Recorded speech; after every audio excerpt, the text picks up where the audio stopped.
Blackflies. Written by Robert Munsch and illustrated by Odjick. Blackflies.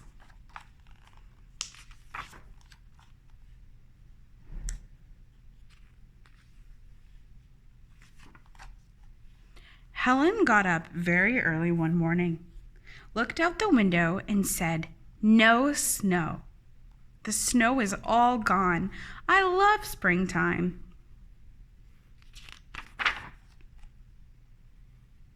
She opened the front door and heard,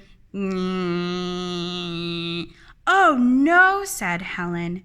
"It's the mosquitoes. It's the blackflies. They're here. Ah!"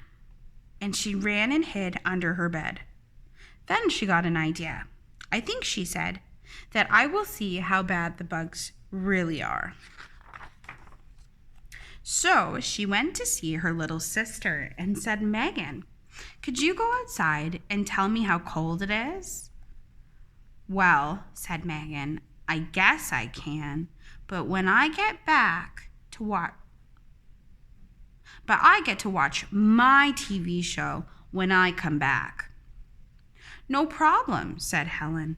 So Megan opened up the front door and ran outside in her pajamas. 16 gazillion blackflies and mosquitoes landed on her. Megan yelled, "Ah!"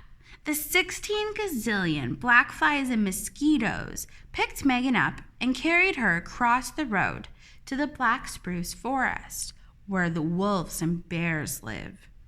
"Oh dear," said Helen, "the bugs are worse than I thought."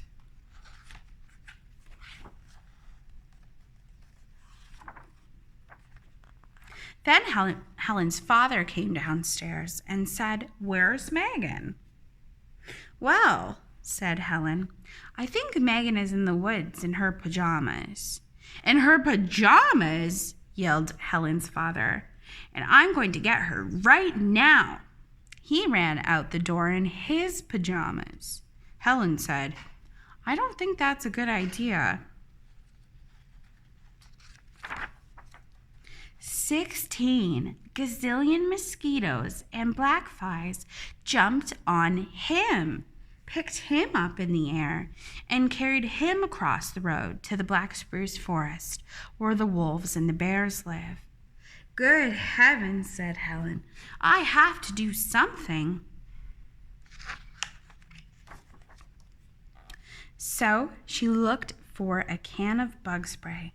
She found a can that said, "Really yucky bug leash," and gave a little spritz and said, "Yuck, but not strong enough." She found another can that said, "Super strong, really yucky bug glitch." She gave a little spritz and said, "Yuck, but still not strong enough." She found another can that said, "Super strong, extra yucky, even knocks out wolves, bug leash." Gave a little spritz and said, "Yuck, glab, bleh. That's strong enough."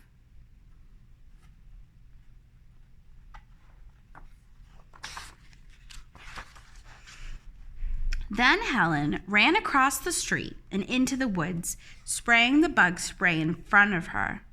She came to a big pile of blackflies and mosquitoes.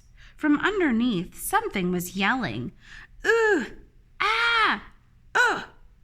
Helen sprayed the pile for a while, and finally the blackflies and mosquitoes flew away. Underneath was a wolf, and Helen was spraying the bug spray right into the wolf's face. The wolf yelled, "Yuck, gluck, bleh," and fell over. "Sorry," said Helen.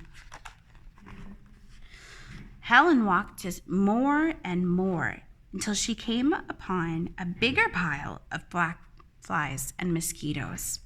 From underneath, something was yelling, "Ugh, ah, oh." Helen sprayed that pile for a while, and finally the blackflies and mosquitoes flew away. Underneath was a bear, and Helen was spraying the bug spray right in the bear's face. The bear yelled, yuck, gluck, bleh, and fell over. Sorry, said Helen. Helen walked some more and came to another pile of black flies and mosquitoes. From underneath, something was yelling, "Ooh, ah, oh!" Helen sprayed that pile for a while, and finally the black flies and mosquitoes flew away. Underneath was Megan, and Helen was spraying the bug spray right in her face. Megan yelled, "Yuck, gluck, bleh," and ran around, bumping into trees. Sorry, said Helen. Helen and Megan went farther into the woods until they found another big pile of mosquitoes and black flies. It was jumping up and down and yelling, "Ooh, ah, ugh." "I hope," said Helen, "that this is my dad. I do not want to meet another bear." Helen sprayed that pile for a while, and finally the black flies and mosquitoes flew away.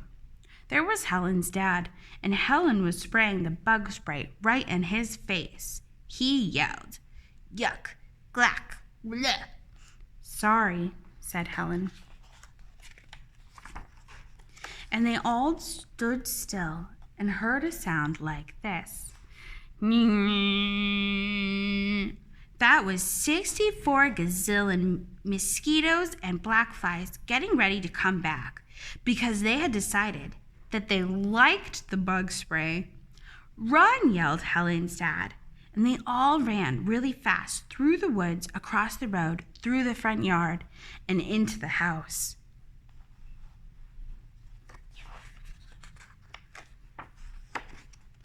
After breakfast, they all came out wearing bug jackets and bug hats and went for a walk in the woods because it was, after all, springtime. But unfortunately, there are no hats or jackets to keep away bears.